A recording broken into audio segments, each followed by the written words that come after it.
नमस्कार, आप देख रहे हैं टोटल टीवी और मैं हूं आपके साथ सत्यम गौर। हमारी खास पेशकश में आप सभी का स्वागत है। हरियाणा में अगला विधानसभा चुनाव 2029 में होना है, लेकिन भाजपा अभी से ही आगामी चुनाव की तैयारी कर रही है। हमारा बूथ सबसे मजबूत मुहिम को पार्टी लगातार आगे बढ़ा रही है। विधानसभा क्षेत्र स्तर पर पूर्व में BLO 1 की नियुक्तियां की जा चुकी हैं। अब पार्टी ने हर बूथ स्तर पर BLO 2 की नियुक्तियां आरंभ कर दी गई हैं। नियुक्तियां अगले 15 दिनों के अंदर करने का लक्ष्य भाजपा के प्रदेश अध्यक्ष मोहनलाल बटौली की ओर से सभी जिला अध्यक्षों को दिया गया है।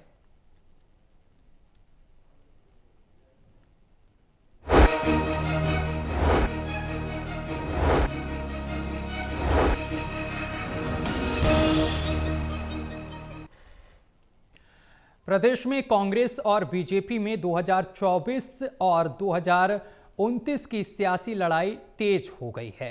कांग्रेस जहां 2024 के चुनावों में सरकार और चुनाव आयोग पर 60 गांठ का शोर मचा रही है, वहीं मुख्यमंत्री नायब सिंह सैनी ने कांग्रेस की महारैली के दिन ही बीजेपी के BLO के साथ 2029 के चुनावों की तैयारी और रणनीति पर चर्चा की और आगे बढ़ने का संकल्प लिया। सवाल यह है कि दोनों की सियासी लड़ाई का अंजाम क्या होगा, ये आने वाला वक्त ही बताएगा। फिलहाल दोनों में तलवारें खिंची हुई हैं। इसी मामले को लेकर चर्चा करेंगे। हमारे साथ मेहमान जुड़ गए हैं, परिचय करा दें। हमारे साथ associate editor doctor Mahesh Kumar जुड़ गए हैं हिसार से। सर, आपका स्वागत है। और एसोसिएट एडिटर देवेंद्र कथुरिया हमारे साथ पानीपत से जुड़े हुए हैं और वरिष्ठ पत्रकार हमारे साथ वीरेंद्र सोनी जी भी जुड़े हैं। चर्चा पर चलने से पहले आपको खास रिपोर्ट दिखाते हैं। ताज़ा मामला है, ये आपके सामने है। कांग्रेस जहां अभी 2024 पर अटकी है, वहीं प्रदेश बीजेपी 2029 का खाका खींचने में लग गई है, वो भी 3.5 साल पहले। कांग्रेस 3 महीने से लगातार बीजेपी सरकार और चुनाव आयोग पर 60 गांठ का आरोप लगा रही है कि वोटों की चोरी हो रही है। रविवार को कांग्रेस ने अपने इसी शोर को पूरे देश में पहुंचाने के लिए दिल्ली में महारैली कर अच्छी खासी भीड़ जुटा ली।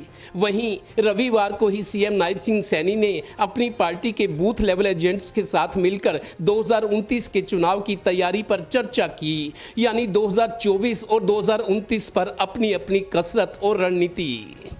चुनाव से पहले हमारी पार्टी ने, हमारे कार्यकर्ताओं ने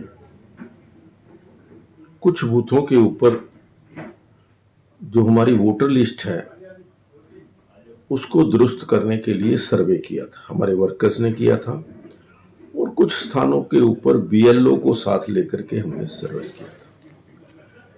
23 बूथ के ऊपर हमने सर्वे कराया था और उसमें हमें पाया कि एक बूथ के ऊपर 150 वोट जो है, कई जगह 200 वोट, कई जगह 70-80 लोग जो वहां पर उस घर के अंदर नहीं रहते थे, उसकी जानकारी हमने हरियाणा के इलेक्शन कमीशन और राष्ट्रीय जो चुनाव आयोग है उनको भी भेजी थी, लेकिन पता नहीं किन कारणों से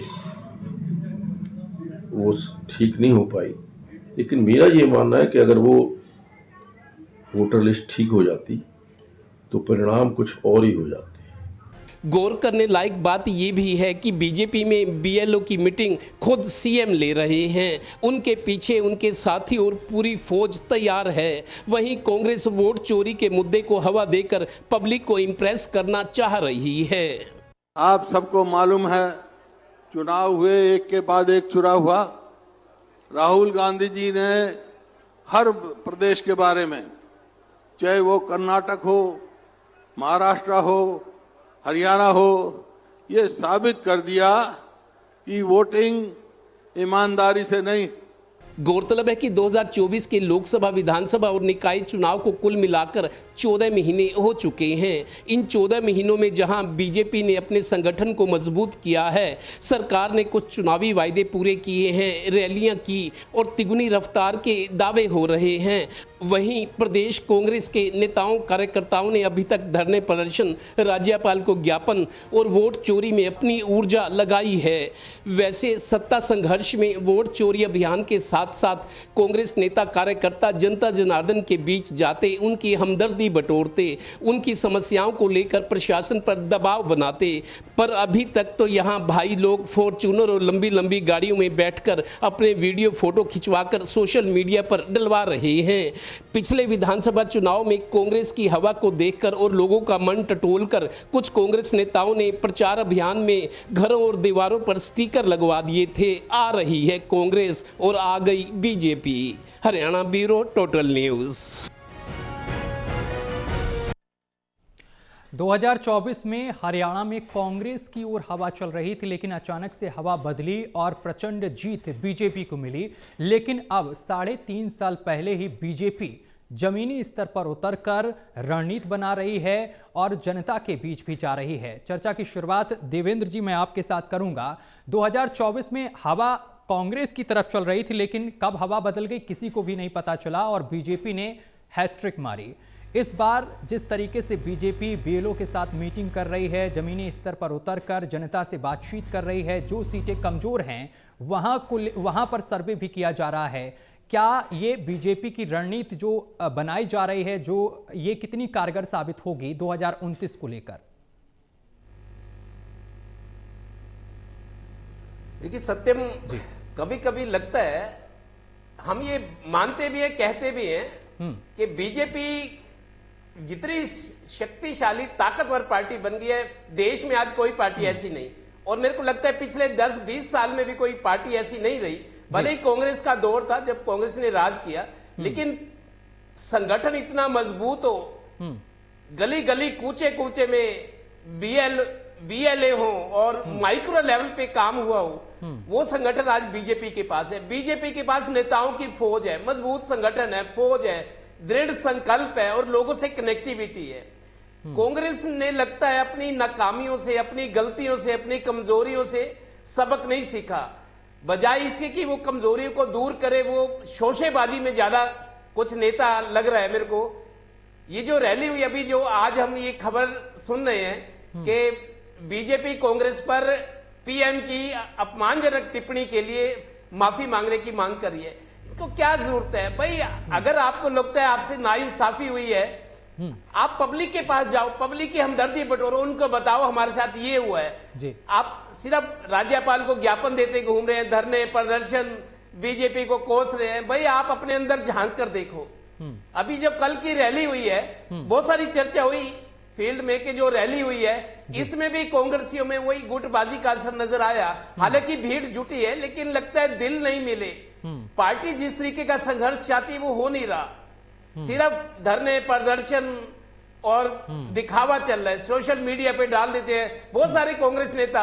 अब जैसे कल दिल्ली में रैली हुई थी, बहुत सारे नेता कांग्रेस ने, कार्यकर्ताओं ने फॉर्च्यूनर में गाड़ियां बैठ के सोशल मीडिया पर फोटो डाल दी। भाई आप फोटो डालने की जरूरत नहीं, आप संघर्ष करो, पब्लिक के पास जाओ। अगर आपको लगता है आपसे धोखा हुआ है, पब्लिक को कन्विंस कराओ जिन्होंने फैसला किया है और करना है, बजाय इसके कि बिना फजूल की बातों में अपनी एनर्जी, अपना टाइम वेस्ट कर रहे हैं और चीजों को भटका रहे हैं। कांग्रेस को जो लग रहा था कि आ रही है कांग्रेस, पोस्टर लगे थे कई जगह पे हमने देखे, लेकिन लगता है वो हवा दिशा बदल गई और उसके पीछे कांग्रेस की अपनी सोच, अपनी नीतियां, अपनी गुटबाजी और पार्टी को कुछ ना समझकर अपनी टिकट की लड़ाई, अपना स्वार्थ, गुटबाजी।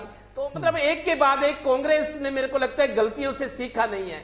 यही वजह है कि इतनी निराशा कार्यकर्ताओं में नजर आ रही है और बीजेपी आगे की ओर बढ़ रही है और कांग्रेस वहीं पर अटकी है 2024 पर। ठीक है महेश जी, मैं आपके पास आऊंगा।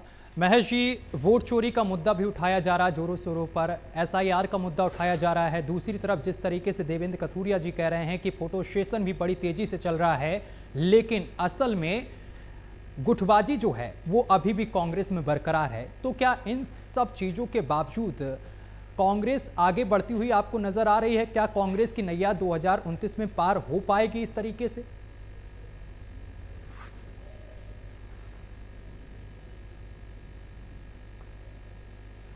सत्यम, इसी कार्यक्रम में हमने कहा था कि जो व्यक्ति संख्या के लिहाज से यानी रैली में पहुंचने वाली भीड़ के लिहाज से तो कांग्रेस पार्टी ये प्रदर्शन कामयाब कर लेगी, क्योंकि व्यक्तिगत लक्ष्य दिए जाएंगे। हर एक नेता को अपनी अपनी गिनती करवानी होगी, कितनी बसों में कितने लोग पहुंचाए गए। देखिए, लोगों की ढुलाई तो कांग्रेस पार्टी कर लेगी, लेकिन उससे भी जो महत्वपूर्ण काम था कि हवा बनाने का, माहौल बनाने का, जनादेश अपने पक्ष में करने का, कांग्रेस पार्टी की जड़ों को मजबूत करने का, संगठन सृजन करने का। लेकिन राहुल गांधी ने जिलाध्यक्ष तो बना दिया, लेकिन उससे नीचे जो संगठन बनाया जाना था वो नहीं बनाया गया।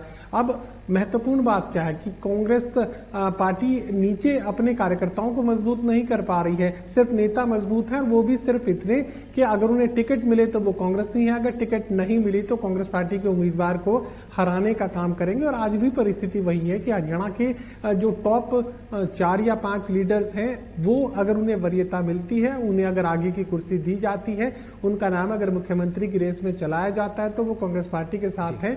वरना हमने कैप्टन अजय यादव की टिप्पणियां देखी, किस किस तरीके से वो एक्स ट्विटर हैंडल पर लगातार अपना जो रिएक्शन है वो चुनाव के दौरान दे रहे थे। हमने कुमारी शैलजा को देखा जब वो चुनाव प्रचार से हट गई थी और गायब हो चुकी थी। तो ऐसे में ये समझिए कि कांग्रेस पार्टी अपने अंदरूनी हालातों को नहीं सुधार पाई। परिस्थितियां जो उस वक्त थी जिसमें जीती बाजी कांग्रेस पार्टी हार गई, वही परिस्थितियां आज भी कांग्रेस पार्टी के लिए हैं। थोड़ा सा परिवर्तन जो है वो महज इतना मुझे नजर आ रहा है कि जो कांग्रेस प्रदेशाध्यक्ष उदय भान बनाए गए थे वो कांग्रेस प्रदेशाध्यक्ष ना होकर एक तरीके से लग रहा था कि नौकरी पर रखे गए हैं भूपेंद्र सिंह हुड्डा की तरफ से, दीपेंद्र सिंह हुड्डा की तरफ से। और उनका उदय भान का जो अपना कार्यालय था वो दरअसल भूपेंद्र सिंह हुड्डा का दिल्ली स्थित आवास ही एक तरीके से उदय भान का बेस स्टेशन बन गया था। और चिट्ठी अगर उदय भान जारी करते तो उनके जो दस्तखत है वो भूपेंद्र सिंह हुड्डा की कोठी पर से करवाए जाते थे। तो ये मानकर चलिए कि उसमें थोड़ा परिवर्तन फिलहाल तक तो नजर आ रहा है कि जो नए कांग्रेस प्रदेशाध्यक्ष बनाए गए हैं राव नरेंद्र, वो अपनी भूमिका को जरा एक संतुलित नजरिए के साथ कायम करने की कोशिश करते हुए नजर आ रहे हैं। और थोड़ा सा संतुलन शब्द मैं इसलिए इस्तेमाल कर रहा हूं कि बहुत ज्यादा तो नहीं, लेकिन इतना तो जरूर देखने को मिला कि कुमारी शैलजा उनके जन्मदिवस कार्यक्रम में शामिल हुई थी और रणदीप सिंह सुरजेवाला भी उस वक्त मौजूद थे। जबकि उदय भान का अगर जिक्र करें तो वहां पर उदय भान के किसी कार्यक्रम में कभी कुमारी शैलजा शामिल नहीं हुई और ना ही कुमारी शैलजा के किसी कार्यक्रम में उदय भान उस वक्त पहुंचे थे। तो फिलहाल अगर कोई थोड़ा अंतर अगर आप समझने की कोशिश करें तो राव नरेंद्र यहां जरूर अंतरम कायम करने की कोशिश कर रहे हैं। बाकी जो दूरियां भूपेंद्र सिंह हुड्डा और कुमारी शैलजा के बीच उस वक्त बनी थी वो आज भी देखने को मिल रही है। और अब फिर कोई अग्नि परीक्षा हुई और फिर अगर भूपेंद्र सिंह हुड्डा शक्ति प्रदर्शन करने पर आए तो वो शक्ति जो है विहीन कर देंगी कुमारी शैलजा। अगर राज्यसभा के चुनाव में कांग्रेस पार्टी को अपना शक्ति प्रदर्शन यकीनन करना पड़ेगा, उस वक्त भी हो सकता है कि फिर कुलदीप बिश्नोई की तरह कोई दिल की आवाज सुन ले। फिर ये भी हो सकता है कि किरण चौधरी की तरह कभी किसी नेता को लेकर, विधायक को लेकर ये सुनने को मिले कि वो थे तो कांग्रेस पार्टी में लेकिन दिल हमारे साथ था। किरण चौधरी के लिए कमेंट किया गया था मनोहर लाल खट्टर उस वक्त के मुख्यमंत्री की तरफ से, जब किरण चौधरी भारतीय जनता पार्टी में शामिल हुई थी ऑफिशियली, उस वक्त मनोहर लाल खट्टर ने कहा था कि इनका दिल तो हमारे साथ था लेकिन आज जो है शारीरिक रूप से भी भारतीय जनता पार्टी में वो शामिल हो गई हैं। तो राज्यसभा चुनाव में ये पता लग जाएगा कि भूपेंद्र सिंह हुड्डा अगर अपना शक्ति प्रदर्शन करने की कोशिश करेंगे तो फिर जो है कई नेताओं के, कई विधायकों के, क्योंकि वोटिंग तो सिर्फ विधायकों को करनी है, तो विधायकों के दिल बदले जा सकते हैं। हो सकता है कि वो अपने मन की आवाज सुने कुलदीप बिश्नोई की तरह। हो सकता है कि अंदरूनी हालात जो है एक बार फिर बदतर देखने को मिले और कांग्रेस पार्टी के विधायक भारतीय जनता पार्टी के खाते में वोट डाल दे। तो अभी जो एक इक्वी बैलेंस की जो स्थिति होनी चाहिए थी पावर्स का, यानी एक शक्तियों का समान बंटवारा जो कांग्रेस पार्टी के लीडर्स के बीच होना चाहिए था, तब भी नहीं था, विधानसभा चुनाव के वक्त भी नहीं था और आज भी नहीं है। भूपेंद्र सिंह हुड्डा आज भी हावी है 72 टिकटें बांटकर। अब उनकी बात को जरा आश्रय जो दे दिया गया है वो यहाँ राहुल गांधी की तरफ से दे दिया गया है। अब तक तो पूरी जिम्मेदारी भूपेंद्र सिंह हुड्डा पर डाली जा रही थी कि अगर जीती बाजी हारे हैं तो हुड्डा की वजह से हारे, लेकिन अब एक आश्रय इस बात का मिल चुका है कि राहुल गांधी खुद ये कह चुके हैं कि 25 लाख वोटों की चोरी हुई है। ऐसे में भूपेंद्र सिंह हुड्डा के लिए ये कहना कहाँ मुश्किल है कि देखिए वोट चोरी हो गए, वरना ये 25 लाख अगर मेरे खाते में डलते तो तो फिर जो है प्रचंड बहुमत के साथ कांग्रेस पार्टी सरकार बना सकती। तो एक यहाँ आश्रय जरूर इस बात का मिल चुका है, सपोर्ट मिल चुका है भूपेंद्र सिंह हुड्डा को। अंदरूनी हालात को समझने की कोशिश करें तो परिस्थितियां आज भी वही हैं। कांग्रेस पार्टी के पास जो SIR लागू करने को लेकर जो नियम बनाए गए हैं उन्हें समझने के लिए, उनसे निपटने के लिए, अपने कार्यकर्ताओं की वोट बनाने के लिए और अपने कार्यकर्ताओं की वोटों को बचाए रखने के लिए, अपने वोट बैंक को लिस्ट में बनाए रखने के लिए कांग्रेसी कार्यकर्ताओं का BLA-1 का सक्रिय होना जरूरी है। लेकिन अब तक भी जो है 2024 की लड़ाई और उसके हार के कारणों की एक तरीके से जो है कुटाई करने की कोशिश यहाँ कांग्रेस पार्टी कर रही है, जबकि 2029 की बखूबी तैयारी करती नजर आ रही है हरियाणा में भारतीय जनता पार्टी। जी बिल्कुल। वीरेंद्र जी, 2024 में जिस तरीके से हरियाणा में कांग्रेस को बड़ी हार का सामना करना पड़ा, उसके बाद क्या मौजूदा स्थिति को देखते हुए हरियाणा में कांग्रेस मजबूत हुई है 2029 के लिए, या फिर हालात जस के तस? देखिए, कांग्रेस पहले से ज्यादा मजबूत हुई नहीं है। कांग्रेस अभी अपने द्वंद्व में ही उलझी हुई है। भाई जो कारण से पार्टी चुनाव हारे थे वो कारण तो अब भी मौजूद है। पार्टी ने समीक्षा ही नहीं की और हार की नैतिक जिम्मेदारी भी नहीं ली किसी ने। हालांकि सामूहिक जिम्मेदारी है, लेकिन किसी ने नैतिक जिम्मेदारी ली नहीं है। अब जो प्रदेश अध्यक्ष उस समय थे उदय भान जी, अब वो कहाँ है? अब जो नए प्रदेश अध्यक्ष बनने के बाद उदय भान जी की क्या भूमिका है? वो संगठन को किस तरह मजबूत कर रहे हैं, उनको कोई पूछता ही नहीं है। तो इस तरह की जो कांग्रेस का जो संगठन है, भाई जिला अध्यक्ष तो बन गए, उसके अलावा उसके ना प्रदेश कार्यकारिणी भी बन पाई, ना कोई ब्लॉक अध्यक्ष बन पाए, तो संगठन का विस्तार हुआ ही नहीं है। जब तक संगठन का विस्तार नहीं होगा, कार्यकर्ता तक पहुंच नहीं होगी।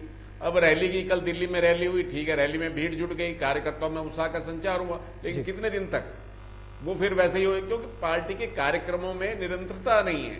जो लगातार कार्यक्रम रहना चाहिए, जो अभियान जारी रहना चाहिए, वो उस तरह की निरंतरता ना होने के कारण जो है फिर शिथिलता आ जाती है। फिर कोई कार्यक्रम नहीं है, कोई अभियान नहीं है, तो कार्यकर्ता बैठ जाते हैं जी। तो जबकि भारतीय जनता पार्टी के कार्यक्रम तो निरंतर चलते रहते हैं, पहले से ही तय हो जाते हैं। अब भारतीय जनता पार्टी जब जैसे अमित शाह जी ने संसद में भाषण दिया अपना, उसके भाषण को ही जो है अभियान के रूप में अपने कार्यकर्ताओं को पहुंचा रही है, लेकिन कांग्रेस तो ऐसा कभी करती नहीं है।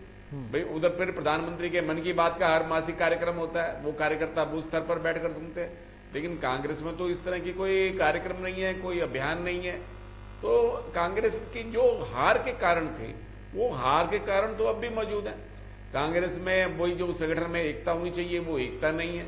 फिर कांग्रेस कैडर आधारित संगठन नहीं है, और कांग्रेस में जो है कि वो व्यक्तिवादी पार्टी बनकर रह गई है। संगठन के स्तर पर जो कल्पना होती है, उस तरह की जो रचना होती है, वो संगठन की रचना ही नहीं है। तो कांग्रेस में अपना व्यक्तिगत जो महत्वाकांक्षा है उसको महत्व दिया जाता है, और सारी जो राजनीति है वो नेताओं के इर्द गिर्द घूमती है। ये मतभेद सभी दलों में होते हैं, भारतीय जनता पार्टी में भी है, लेकिन भारतीय जनता पार्टी के नेताओं के मतभेद के कारण पार्टी को नुकसान नहीं होता। वो मतभेद एक दायरे में, एक मर्यादा में, एक सीमा में रहता है। हर जगह गुटबाजी है भारतीय जनता पार्टी में, वहां पर विधायकों का भी विरोध है, सांसदों का भी विरोध है, मंत्रियों में भी आपस में टकराव है, कार्यकर्ताओं के साथ टकराव चलता रहता है। भाई किसी को पद मिल गया, किसी को नहीं मिला, उनमें भी टकराव होता रहता है। लेकिन उसका नुकसान प्रदेश स्तर पर पार्टी को नहीं होता, क्योंकि पार्टी का अनुशासन का डर इतना है। तो कार्यकर्ता जो भी, ना तो कोई मीडिया में इस तरह की कोई बात करता है, वो जो भी बातें होती है वो अंदर के स्तर पर होती है, जबकि कांग्रेस में खुल्लम खुल्ला होती है, मीडिया के स्तर पर होती है, एक दूसरे को नीचा दिखाया जाता है, चुनौती दी जाती है। हालांकि अब जो है अनुशासन कमेटी ने कुछ डर दिखाया है, लेकिन कुछ बयानबाजी पर अंकुश लगा है, लेकिन ये अस्थायी व्यवस्था है। लेकिन कांग्रेस में उस तरह का खेल पहले ही चल रहा है। अब जिस तरह से कांग्रेस में सद्भाव यात्रा चल रही है, ब्रजेंद्र सिंह अपनी यात्रा निकाल रहे हैं, पार्टी का हालांकि मजबूती का उनका कार्यक्रम है, लेकिन नेता एकजुट नहीं हो पा रहे, उस यात्रा में शामिल नहीं हो रहे, उनका व्यक्तिगत कार्यक्रम बता रहे हैं। तो कांग्रेस के जो हार के कारण थे उस समय, वो अब भी मौजूद हैं। कांग्रेस ने कोई सबक सीखा नहीं है, और कांग्रेस कोई सबक सीखेगी ऐसा लगता भी नहीं है। लेकिन वीरेंद्र जी, जिस तरीके से वोट चोरी का मुद्दा उठाया जा रहा है विपक्ष की तरफ से, कांग्रेस की तरफ से, क्या ये कारगर साबित होगा आने वाले चुनाव में? परिवर्तन होगा थोड़ा बहुत? भी कांग्रेस भी तो कम अंतर से सीटें जीती हैं, रोहतक हो, आदमपुर हो, ऐसी कई सीटें हैं जो कांग्रेस कम अंतर से जीती है। अगर भारतीय जनता पार्टी ने अगर इस तरह की धांधली करनी होती तो कांग्रेस को ये सीटें क्या जीतने देती क्या?